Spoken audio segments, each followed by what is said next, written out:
Hello, I'm Primrose from Primroses Kitchen, and I'm here today in the magical wood next to my home in deepest, darkest Dorset.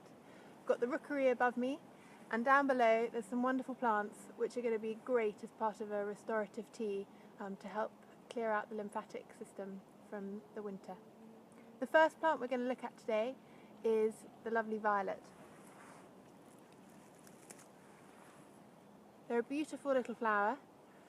They are rich in vitamin A and vitamin C, so natural anti-inflammatories and antioxidants. They're also great for, like I say, clearing out the lymphatic system, like so many plants at this time of year, because over the winter, with the lack of movement and heavier foods that we've eaten, toxins tend to build up. So plants like this are great for undoing that. You can eat them as they are, very floral. People use them as decoration, you can crystallise them, but what I like to do, which is what we're going to do, is to put them into a tea. You can take the leaves, which are heart-shaped leaves like this, in the same way, but it's nice to have a few of the flowers as well to add some colour. So that's violet, our first plant, and now we're going to see what else we can find in the wood.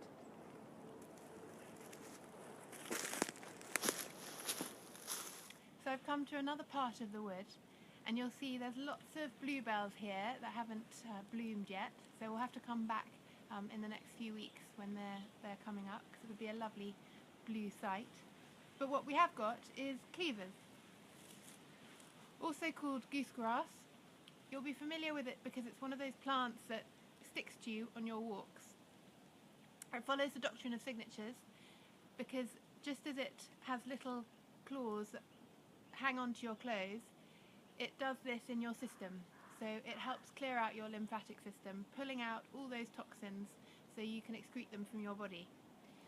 Like I mentioned, so many of the plants growing at this time of year have that effect, because what we need to do is to clear out the old and bring in the new. It's springtime. In the same way we spring clean our houses, we need to spring clean our bodies for optimum health and optimum energy. You can eat it raw like this if you're on a walk. It's great just to nibble on as you're walking around. You can also put it in a tea. I also use it in a kefir. It's a great addition to a kefir. It has a really lovely taste that comes through the kefir. But you can add it to stews. Traditionally people would add it to stews in order to thicken them up. So we're going to pick a few bunches of these so we can add them into our pot of tea for brewing later.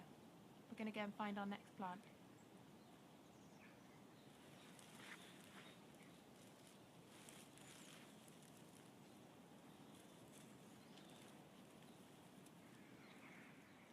This is a great little flower, the primrose, also my namesake, and identifiable by its 5 heart-shaped petals, yellow heart-shaped petals. You find it growing on banks usually, or the side of fields.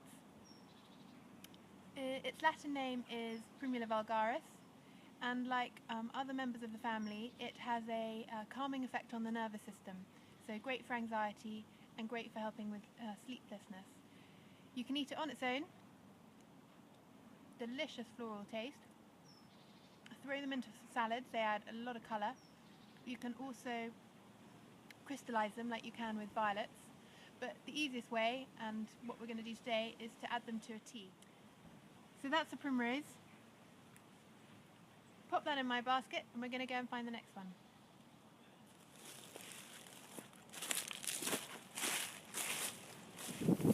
The last plant I'm going to look at today is nettles. We've been using nettles for hundreds of years as a great food source because they're a fantastic source of iron, magnesium, vitamin C, but also as a use as fibre to make string and ropes and clothing. I really like it because it's a really easy addition to add to my detoxifying tea, and what I tend to do is just pick the top part of the plant because that's where all the energy of the plant is held, so you want to get the benefit of that. It's also where the softer leaves are, so you can pick them without stinging yourself. I'm going to add that into my basket, and that's going to go into a cup of tea with the cleavers that I picked earlier, the primroses and the violets. And I'm going to leave that to just steam for 3 or 4 minutes with a lid over it and enjoy that by the fire. I find being in the wood with all these wild plants so inspiring, and I hope that just this brief introduction has been inspiring for you as well. I encourage you to get out there and become familiar with as many of these plants as possible and really reap the benefits of them.